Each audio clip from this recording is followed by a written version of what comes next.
the Arsenal SLR-104UR. It's one of my favorite PDWs.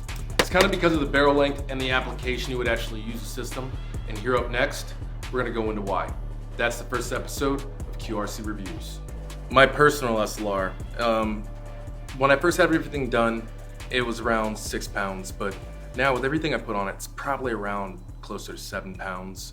So got a little bit heavier, but it's short and it kind of fits you pretty well. Definitely the fact that I feel like the brace kind of slopes down the back a little bit, so it brings you up a little bit more into the gun, so it kind of balances the weight pretty well. They are fairly balanced systems, I will also note.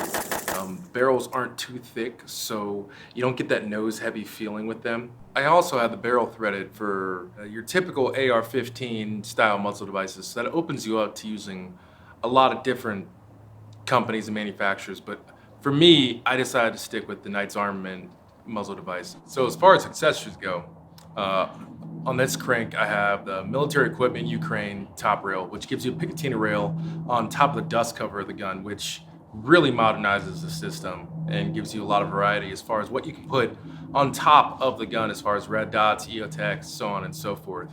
You have the Tactical Gucci M-Lock rail. You have the Zenitco pistol grip, the Zenitco extended charging handle, and the Zenitco tail hook adapter, the brace, which gives you everything you could want for that system. Also to note, the ALG trigger that I have in there, the ALG AK trigger. That really is what makes these guns stand out for me personally. That trigger is just so smooth. And the fact that you can get it for a reasonable price, and it, to me, competes with the Geisley triggers for ARs, that's really nice right there. Also, I forgot to mention the Krebs ambi safety as well. Like, I used to hear people say a lot that they'd hate the actual experience of shooting an AK, and most of these came from people that shot only 7.62 variants, and they weren't really, tuned or played with that much. But 5.45 seems to be pretty smooth, and it's in some way, shape, and form very comparable, if not sometimes better than the 5.56 gun if you don't tune it properly. So the SLR-104UR, or the Krinkov. The effective range of this platform is probably around 300 meters. If you're lucky, maybe 350.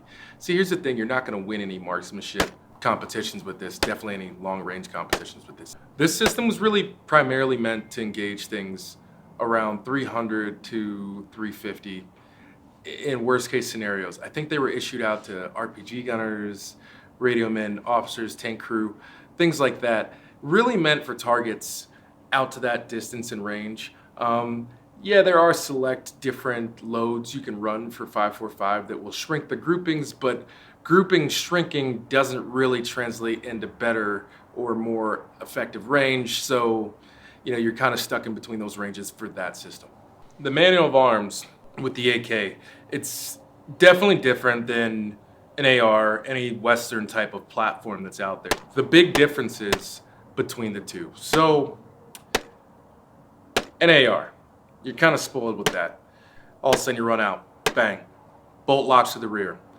You turn the gun, hit the magazine release, flick that mag out, hopefully it drops free. If it doesn't, you strip that thing out. You reinsert a new mag, send that bolt home, boom, you're back in business. AK is a little bit different. When you go dry on an AK, it's more like boom, boom, boom, boom, click, and then all of a sudden, okay, I'm dry. What you normally have to do there, I hit the latch with the new magazine, that knocks out the magazine, you come back, rock the new magazine in, turn the gun over, rack the bolt back, and then you're good to go, you're plussed up. There's not too many other steps than an AR, but it is completely foreign if the only thing you've trained in is an AR. So make sure you put ample amount of time into training to make sure you're proficient in both platforms. So 5.45 versus 5.56. They're very similar characteristics when you shoot them. 5.45 feels very similar in their comparable barrel lengths. Sometimes I'd even say that 5.45 might handle a little bit better in the shorter barrel lengths, because the Krinkov feels a little bit better than any AR I've shot that's been around 8 inches that's a 5.56. As far as lethality goes, the 5.45 is probably going to take it in some areas where the AR doesn't. As far as what it does to the actual target, it's a little bit different, but you know, I will say that you can accurize 5.56 a little bit more than you can do that to a 5.45. So there is that. 5.45. So it used to be a lot better of an option as far as cost goes, but now in current day things have changed a little bit, and I think the price has gone up significantly. I think there's more import bans going on now as far as 5.45 surplus ammunition.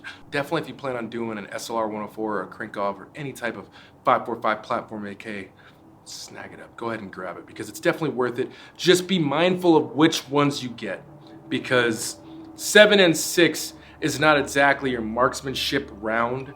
You will find better results out of something like Brown Bear or Hornady Match or something like that. I remember at one point you could get Arsenal SLR-104s for around 700 bucks. Now, I mean, just to get a bone stock one, you're looking around 17, 18. If you're lucky, I mean, you're probably looking in the twos. So definitely jump on them. But as far as availability goes, I don't believe they're going to be importing anymore. So if you see one, jump on it. All right, ladies and gentlemen, those are my final thoughts for the Arsenal SLR-104UR. If you happen to see one at a gun store somewhere, definitely if it has a good price tag attached to it, definitely jump on that thing.